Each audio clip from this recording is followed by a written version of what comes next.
Okay, on this other slat, or this other pack board that's going to be on the top, it doesn't need near as much work. We're not going to have to bend it. All I really want to do with it is get it pretty much dimensionally correct, thin it out a little bit, and then get it ready for putting the tenon on so that we can get our mortise joint on our pack frame.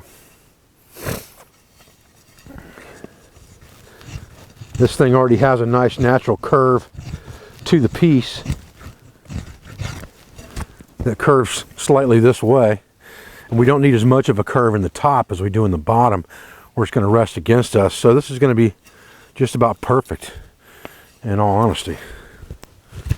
And we can just get this shaped up the way we want it really easy with this hook knife. A little bit of a knot right there.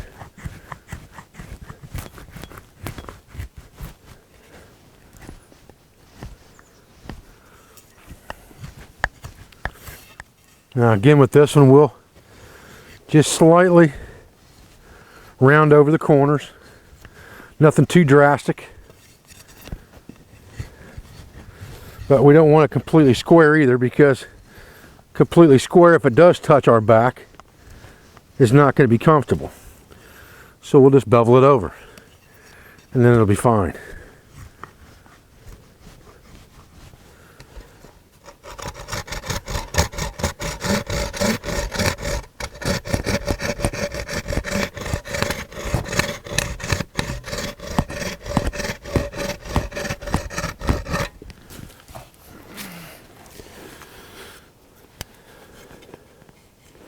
Okay, now that we've got this one cut down to size, we're going to go ahead and cut our tenon joints in the end of this, and then we'll try to mortise the upper portion of our pack frame. Our lower board, remember, is over there being bent right now, so we're going to have to leave it till it dries. This one we can use now, and the pack frame, which is still bent over, isn't going to matter. We can go ahead and do that part now as well. So now we're going to make 2 tenon joints on the ends of this. We're going to do that with a saw and very carefully with our knife. All right, so now we're going to start our tenon joint. And we need that tenon long enough that it will extend through our pack frame and have a hole on the other end when it sticks out. So we're going to go down a little ways. I want to get this as close to the log as I can get it and straight up.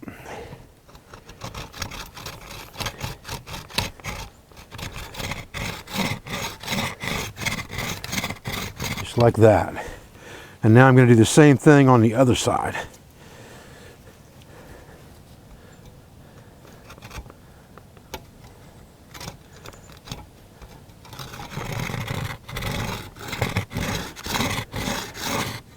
Just like that.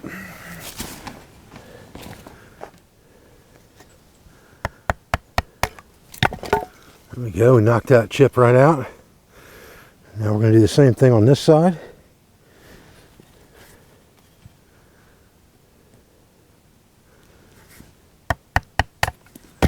Just like that.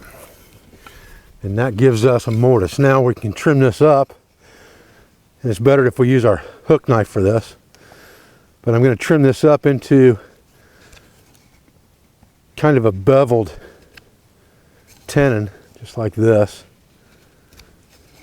by rounding over all the sides. And then I'll come in and dress this up. And like I said, it's better to do that with your hook knife, although you could do it with this knife just as easy. Just come in there and trim into where your cut was, just like that. And round it off, and do the same thing on this side.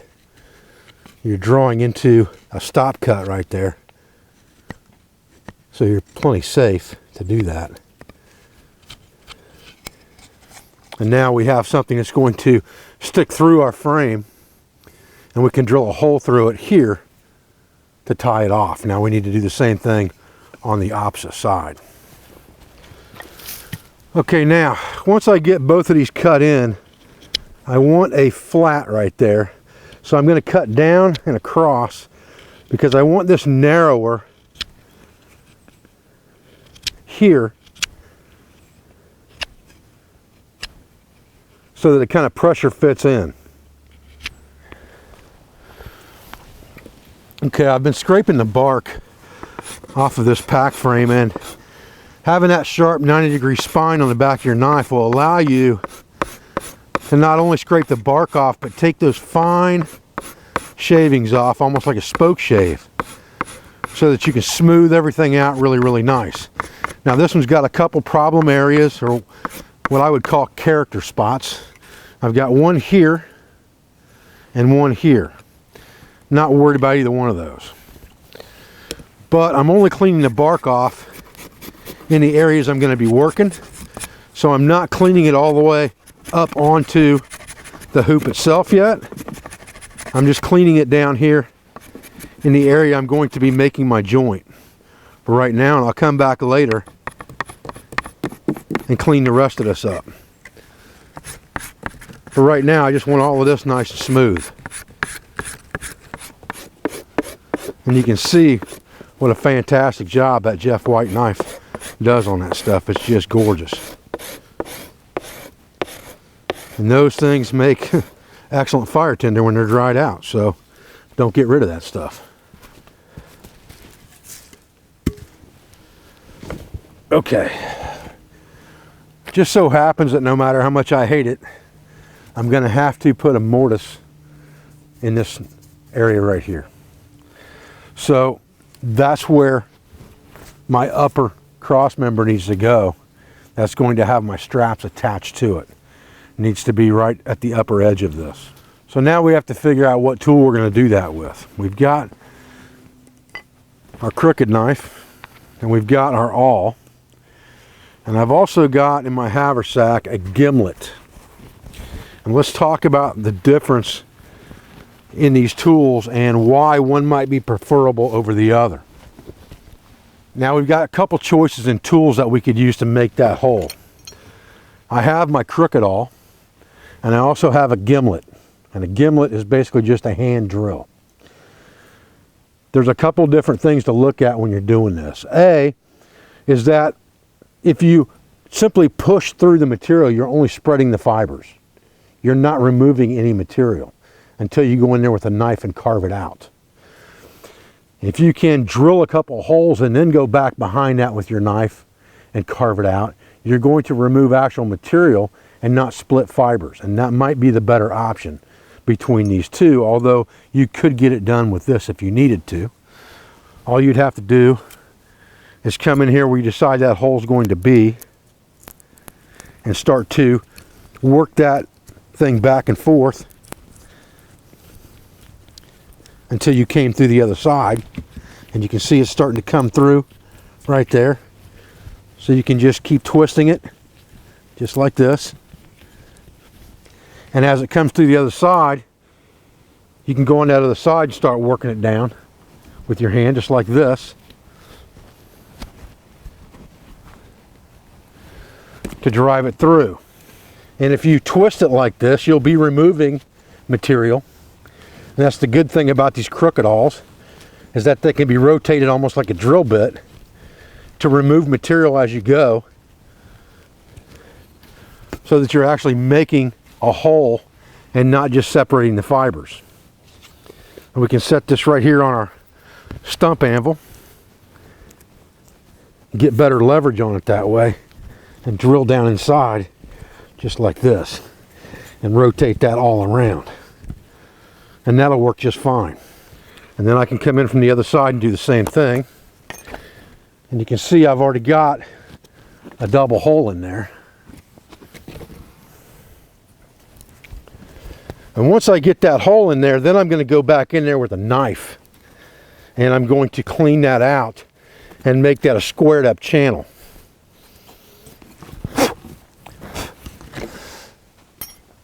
So now I can go in there with a knife, and I can do it with this hook knife.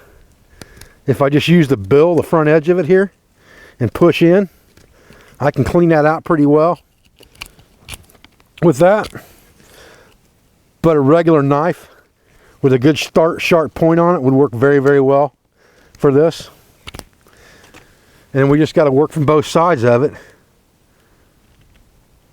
to get what we need. Now when I want to get this tenon joint a little flatter and a little squared up, I'll get this hook knife out, and I can come in here with a plunge cut just like that, stop cut, and carve right down to that stop cut real easy, just like that. And then I can come on the other side and pull the meat off this way until I get that thing where it needs to be. And like I said, all of this stuff is just about taking your time and not getting in a hurry with it. Just slowly carve the stuff to the size you need it. You just roughed it out with your saw basically and your knife. Now you're putting the final touches on it with your hook knife here to get it exactly the way you want it, get everything fitted up. You're into the detail work at this point. And this is going to take the most amount of time probably to get this married up just right and fitting in there good.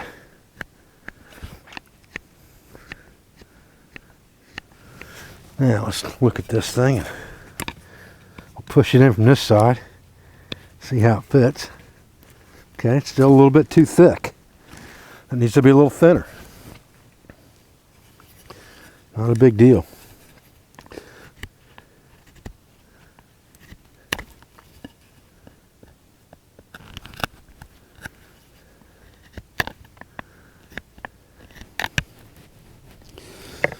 All right, I think we're just going to wedge this a little bit right here on both sides, just like this. I think that might do it.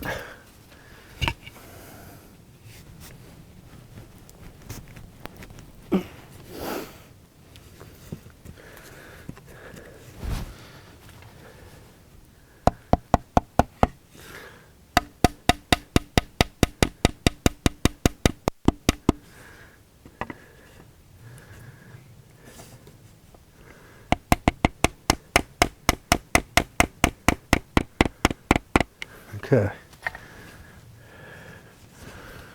Well, that joint fits well. Now we want to fit everything up well. So now we're going to pull that out, now that we know that fits.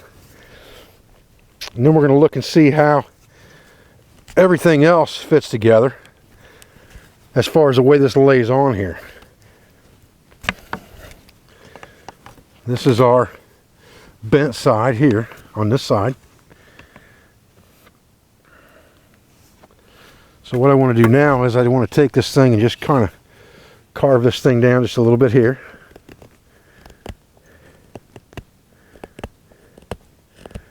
Just to kind of give it a little bit better fit right there. Just like this. Just round it over a little bit. Just like that. Take the high spot off of here as well. Just like that. Kind of leave it fairly square. Okay, I really like the way that fits in there. That's not too bad at all. Now we've got the joint that comes through there. We can drill this out. We could actually cut some of that off a little bit, trim this down so it's not a tab sticking out. Just trim it down to about right here, put a hole right here, and that's where we're going to lace everything and lash everything right there. But that gives us a good solid mortise and tenon joint within this pack frame. We'll have to do that 4 times. Well, folks, I'm Dave Canterbury at the Pathfinder School, and I thank you for joining me out here today for this simple video on how to make a mortise and tenon joint for our Ochi style pack frame. I thank you for everything you do for our school, for our family, and for our business, for all of our sponsors, instructors, affiliates, and friends, and I'll be back with another video as soon as I can. Thanks, guys.